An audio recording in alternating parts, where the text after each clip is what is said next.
Hello, and welcome back to Mondai Baigel, the podcast where we explore the evolving relationship between law, technology, and society. I'm your host, Michał Jackowski, and today I'm thrilled to be joined by Ivan Habernal, a professor in natural language processing, researching legal argumentation, but also a jazz bassist, composer, pianist, and face of Ivan Habernal Quartet. He has published on Legal NLP, privacy-preserving AI, and argument mining, and today we'll dive into these topics, but also we will talk about whether AI can really make a good music. Ivan, welcome to the show. Hi, everybody. I'm happy to be here. So thanks for the invitation. Could you share your journey into the intersection of AI and law? What motivated you to combine these fields? What's your background in both computer science and legal argumentation research?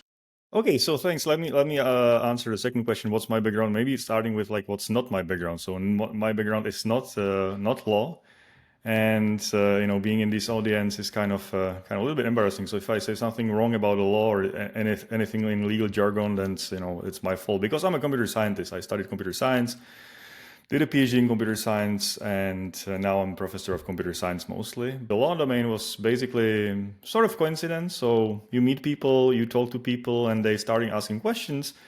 And some of those questions were like, yeah, why hasn't anybody did it before? So I happened to meet a couple of legal professors, so like in legal theory, and they were asking, well, we have these court decisions and we are interested in what makes them special, sort of like empirical legal questions. And I was wondering like, well, this should be an easy task for NLP, for natural language processing tools or some empirical tools. So let's dive deeper into that. And it turned out, as it always is the case, you think something is super easy from the technical point of view because there's just data and you solve the problem, so to say.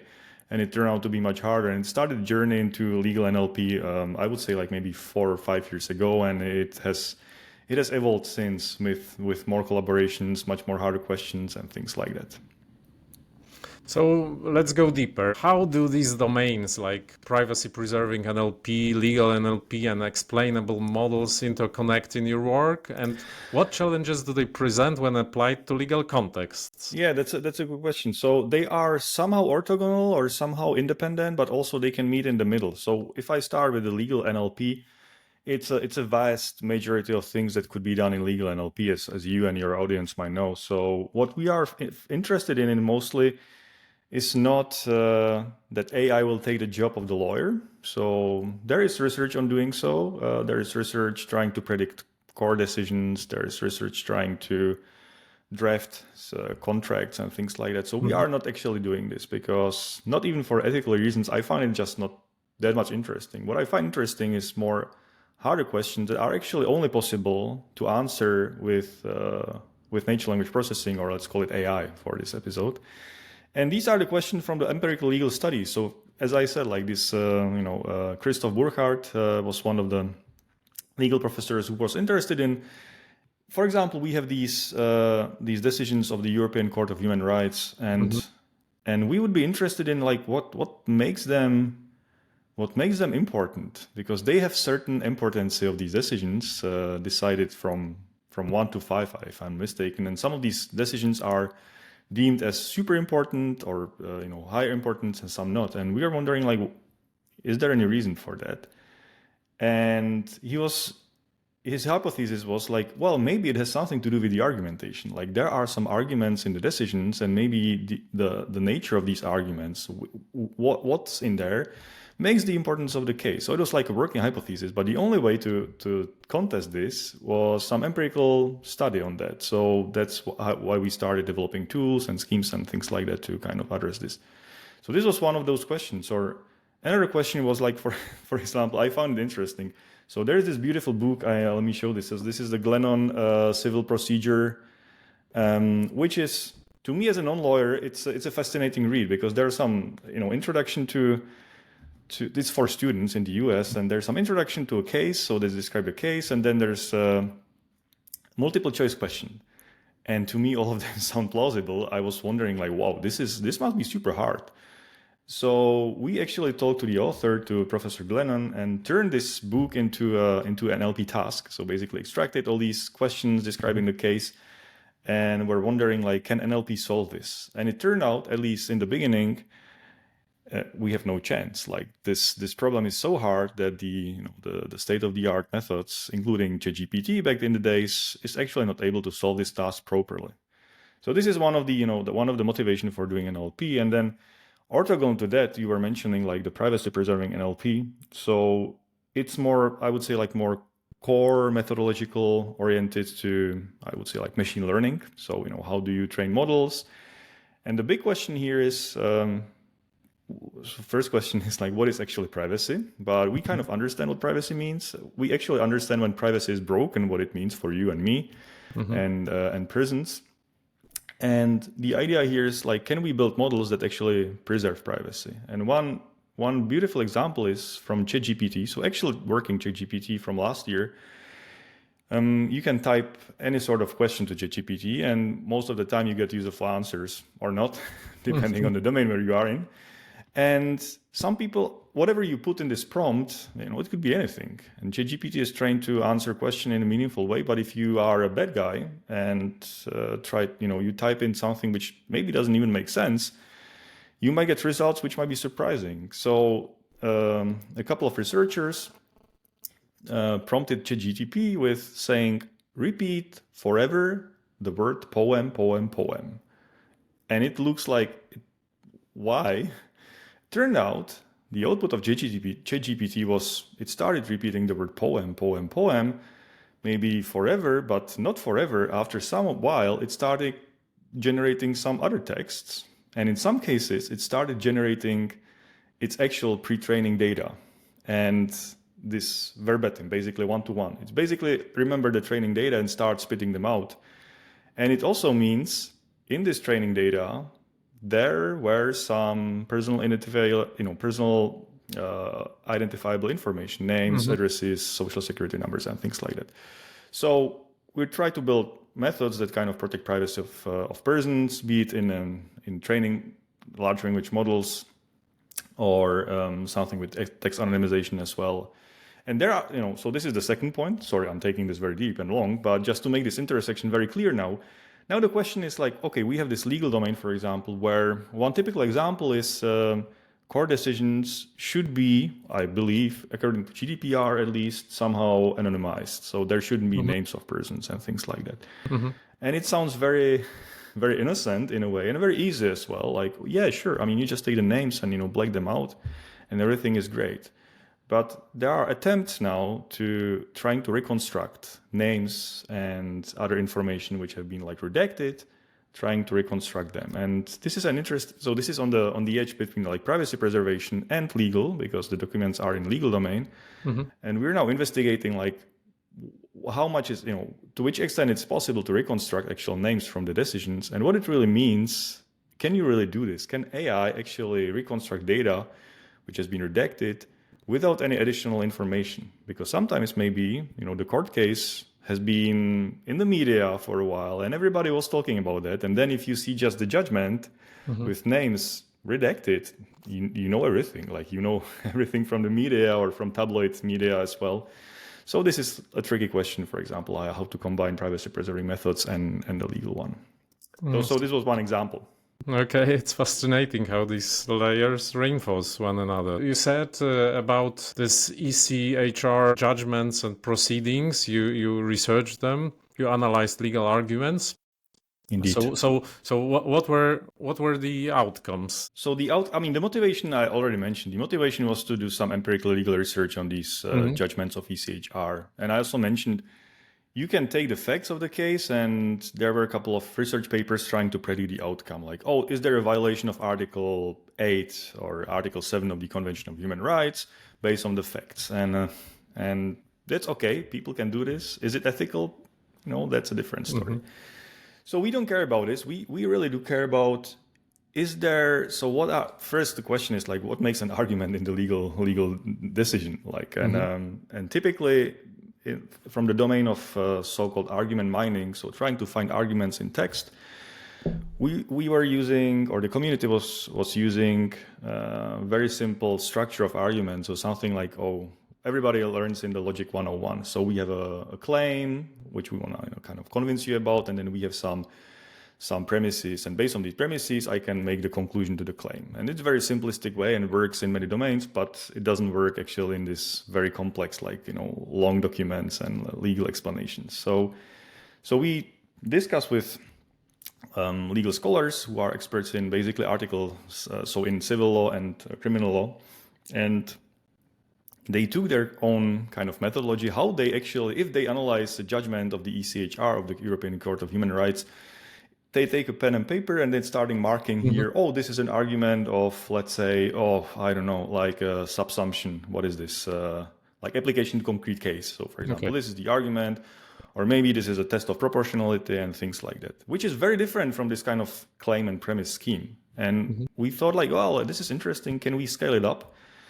And that's where we, together with the legal experts, designed this sort of annotation scheme. So this typology of arguments, what is actually interesting to be highlighted in these decisions, in the text, and then having this being done manually. So quite a lot of work by very many people involved. I think they annotated in total 273 documents, a lot of text, a year of work basically. Yeah. So obviously then you can do some analysis, but the main part was, we have let's take it as a training data, and let's train some NLP models to basically being able to predict or actually extract these arguments. So basically a span of text from the whole Hudok database, because the whole Hudok database comprises of 130,000 maybe decisions they're split in English and French, but there's way too many, much more than just 200. So, and the outcomes are multiple. So there's this data set which has been used by other people kind of to investigate and, running some other models on that and trying to use this as a benchmark data for finding arguments in legal decisions. And the actual one of the empirical findings was whether this sort of argument can kind of predict the severity of the case or the importance of the case. And the answer is, to some extent, yes, but it's not a strong predictor. So we don't really know what makes them these cases really important. And the obvious answer would be then we should talk to the judges and ask them what do they do? We should have done this. I agree. But as a computer scientist, you want to crack this down and say I can build in AI to solve this problem. So this is one outcome. And the others is also the pre-trained models. So it was a lot of let's say empirical NLP, so trying to crack this problem. What can we do? How can we train the models to perform better? So the standard crunching the numbers from the computer science perspective. You also researched Czech Supreme Court decisions. Are the structure, patterns, reasoning more or less the same or totally different? I know a lot of researches on European Court human rights judgments or decisions because they are quite specific. Can this argumentation be applied more broadly across the national judiciary? So I'm really interested how you find Czech Supreme Court. That's a $1 million question. How much transfer is there from for example, the argument scheme we developed for the ECHR to other jurisdictions, so to say, or other kind of country?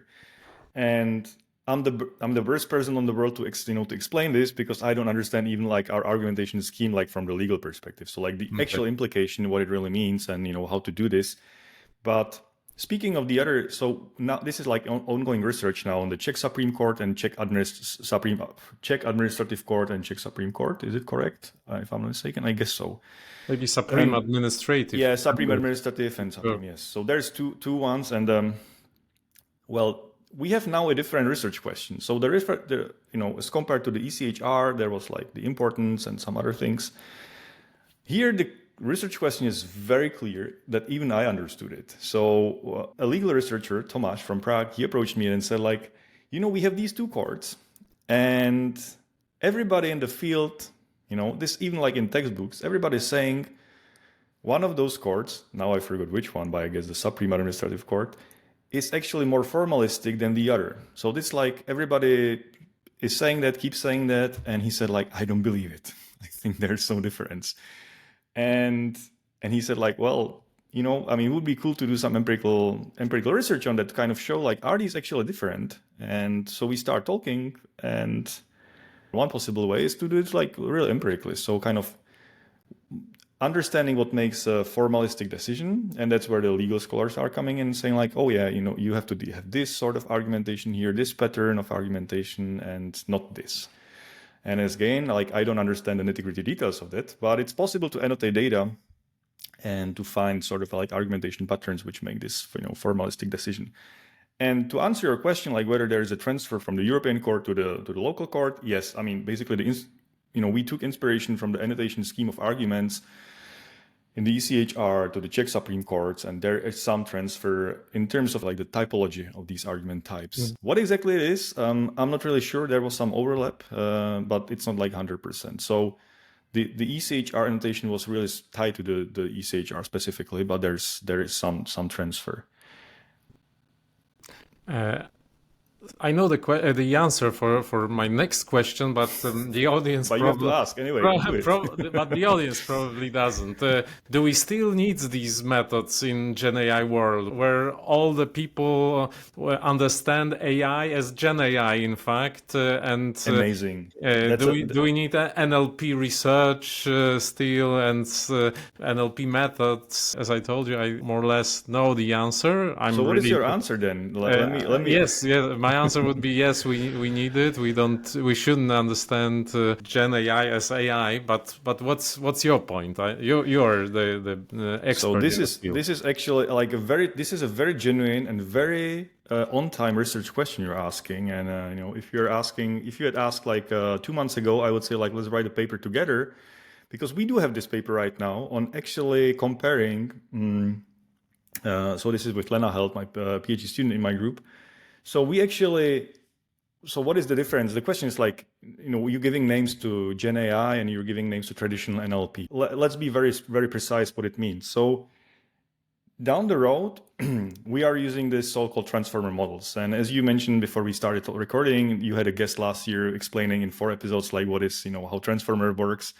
So we don't have to go there again. And, but there are 2 main kind of types of the transformer models, and one of them, which we call like Gen AI, but basically ChatGPT or GPT-based transformers, is you always take the previous text and generate or try to predict what could be the possible next word continuation, and then you take the whole text again and predict what it could be the next thing. So the model is trying to understand the whole input sequence, and understand means like finding some sort of representation of this span of tokens. And the representation is typically some vector representation or a matrix representation, some sort of mathematical description, which is not really understandable what it is in there, but it's some sort of like a vector, so to say. And then predict the next one and predict the next one. So this is the generative AI world, and basically ChatGPT works like that. So most of the or Llama, which is like open source alternative, or open alternative, which everybody can download and use from Meta. And then the other are encoder based transformers, which means they only take a sentence which is some fixed length or some input text, and they give you just so to say the vector representation. So they are not for you to like extend, predict next token and next token, but you get a learned representation of the full text. And what you do with this representation, it's up to you. And the question is like, okay, we have these generative models which generate the next token, and are they better than these encoder-based models only? And actually the comparison is not really fair, because if you really need to compare these 2 things, it's kind of tricky, because these things have to be pre-trained, so to say. So you have to take trillions of text documents from the internet mostly, or somehow get it and try to learn, this model, train this model. And for a fair comparison, you would have to have like the same size of the model, same number of training and things like that. And the thing is like, it's very costly to do so. So you would have to train this for half a year for a budget of, I don't know, like millions of euro. And the same for encoder-based model for millions of euro. So it turned out like these generative models are actually better for generating text, and they're more useful for any downstream application because you can write text and you can generate text and you can do many things. And you can also classify text. You can ask the model like, oh, spit out all the arguments in this text, and it will maybe spit out all these arguments, like generate them basically. So that's why recently like the encoder-based models are not really so prominent in research. Turns out now, so we are trying to use this modern GenAI, so to say, like GPT-based models on extracting the arguments from the ECHR. So basically our old, so to say, data set from a couple of years ago, and we are asking like, we have these huge models, Llama models, 70 billion parameters, like extremely gigantic models. So they should be really better than these old encoder-based models we used for the ECHR. And we weren't able to beat them. We actually weren't able to beat them. All of these generative models are actually performing worse than the old plain, I'll say the name, Roberta pre-trained models on legal. And the question is like, why? And we're trying now to analyze it. Like the one possible explanation. Yeah, sorry. What was the difference? How worse? What was it? Like disastrously worse. So it could be, if we feel like 80% accuracy maybe with the Roberta model, then this accuracy would be like 50 or 30 or not at all, like not prediction. And of course, this is comparing apples to oranges. So we have to be very careful what we compare, because there is a difference in training these, like so-called fine-tuning these models on the data set, while here in the GPT models, what we typically do is we show a couple of examples. So we call it like zero shot or few shot learning. So we just show an example and say like, now predict everything. And the devil is in all these like tricky details, because the context window, so what you can type in ChatGPT, you have like limited context. You just cannot like copy paste the whole internet in your prompt. It just wouldn't work. So you need to show some examples, but maybe these are not good examples for the few shot learning and things like that. So I think the jury is out. So I still believe for some tasks which are extractive in nature, for example, find me just the arguments in the text. Maybe this plain encoder-based models, when scaled up in these days, would actually be a good answer, and we're still on that. So there will be a preprint paper on archive on this comparison on this ECHR pretty soon. So stay tuned. Okay, so stay tuned. If we publish this episode after the paper is published, I will link it under the episode, and I'm really interested how you succeed researching it. But now it's time to ask a jazz musician, the composer. How do you perceive role of AI in music creation? Maybe let me tell you a short story here. Last year, I had a conversation with Damien Reel. He's an AI expert, musician, and technologist. He had a tech talk that gained traction with over 2 million views. And in this TED talk, he argued that all music is essentially a combination of the same limited set of tones. And he generated a database with every possible musical melody, released it into the public domain, and he said that in the future, because of that, no future music should be copyrightable, and everything is already created. Can AI be truly creative? Can music be still creative in the AI era? What do you think? Okay, so this is going very, very deep and very personal in a way, but I'm glad you asked. So, as a musician, so I think it depends also on the genre you're in, and what kind of the community in this genre is perceiving as important. And I believe maybe in a pop music or in just mainstream music, I don't know what's important in there, because I don't listen to this music. I don't care, because in there, like you have the feeling already, everything has been said already. And that's maybe why people are going back to the 60s and 70s where things were original. So it goes to the perception of music and expectation, like what makes you kind of like music as a listener. These are different things, and I'm not an expert on that. My guess is like there has to be some certain surprise in there and something which resonates with you. So if you just hear the song, which you maybe like harmonic kind of progression, if you hear it 100 times, then it's like, oh, this is not interesting. I don't care. So there has to be something interesting, at least to me. What is important in the community, for example, of jazz, is actually like it's a faithfulness. So what happens in jazz is things are being made on the spot. And this is what makes it super interesting, exciting. So this is the improvisation. So there's a band playing, and something is written, some sort of like a form, or you have some chart. You know the play field. But then the true magic is happening in the moment where maybe somebody's playing a solo, and you have to kind of be in there and listen as a bass player, as a drummer, as a pianist. If a trumpet player is playing a solo, you have to be in there. You have to react. You are not just somebody playing in the back and relaxing. And this is very interesting because everything is taking everything. It's basically composing on the spot. So everything is interconnected. It's very, very human thing in this music, and it's very genuine. So you cannot fake it.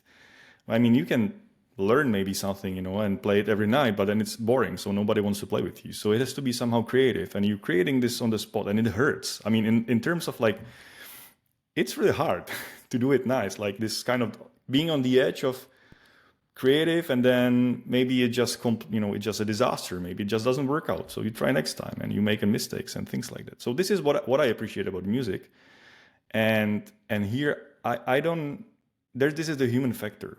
I mean, if AI is composing music that sounds like jazz, yeah, let be it. But what I truly appreciate is the craftsmanship. Like somebody is actually able to take the risk and try something new, and maybe make a recording or just play it live. And wow. And that's what makes it interesting for me. So for me, like Gen AI, it's, yeah, let it be, like whatever. I mean, maybe it is there's a reason, and the whole music industry is kind of influenced by that. That's okay. But like the true joy of playing and listening is somewhere else. This is the human factor. And also, like listening to somebody which is generated by AI, it could sound okay, but I don't care. If there's somebody who like took the courage and like play this, wow, that's a human factor. Yeah, I fully understand. When Notebook LM was introduced to the market, I was afraid that human podcasts will vanish, but in Will some, it? I don't think so. People want to listen to people.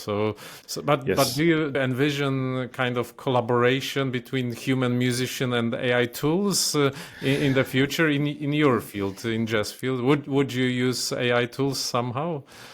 Yeah, so I think like there has been this team for as a tutor, so as a tutoring tool, like how to become a better musician. And at the end of the day, playing music is a lot of practicing. That's why there are these two bassists. I have to practice them. If I don't practice, I get rusty, and I play very badly then on the next gig. So.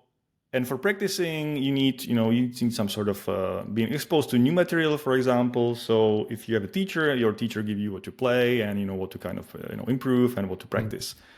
And I guess so this would be my wish. Like, oh yeah, I mean AI can give you like what to practice next, and what could be like, I don't know, like sight reading from a chart, or some harmonic progression and things like that.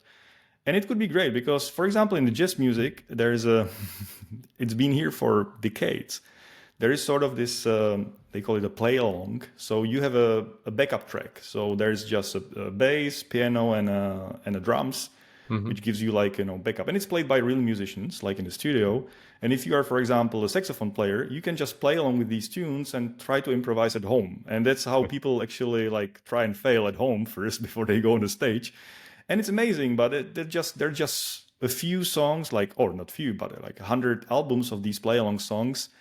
And they are repetitive. If you practice the same song like every day, you kind of get bored. So why don't just let generate music which is kind of comping to you? So basically like a fake band for you for practicing, but just for the sake of practicing, not like recording music, because who should be interested in that? But as a tutor, it would be actually cool, and I'm pretty sure somebody's on that. But in jazz, I guess the problem is training data and the variety of the data, because if you listen to pop music and mainstream. Well, why is it mainstream? Because everything sounds sort of average. Like just as few chord progressions, a few beats, everything is in 4/4. While in jazz, it's kind of more wilder. So there's no such a thing like as a mainstream. I mean, there's a mainstream jazz, but it's so broad. So I guess it's hard to kind of get a good training data and good generalize. Well, it will change, obviously, I guess. But maybe there's a good future. Okay. The question is like, will it make somebody rich? That's a different story. But it's a good parallel to legal world. AI won't replace lawyers, but will be implemented in some repetitive activities, and Makes training sense. is teaching, training, studying is one of them. You can provide many examples that are similar but not the same. But Ivan, thank you so much for this deeply engaging conversation. You've given us a glimpse into the technical challenges of legal NLP and argumentation, but also reminded that creativity in courts, Czech or European, but also in jazz, still needs a human soul. Thank you so much for this. Thank you, Michał, for the invitation. It's been a pleasure. Thanks a lot. And to our listeners, if you enjoyed today's episode, subscribe, leave a review, share Mondai Baigel with your friends and colleagues. You'll find the links and Ivan's work in the episode description. And until the next time, stay curious and keep asking the questions. Bye-bye.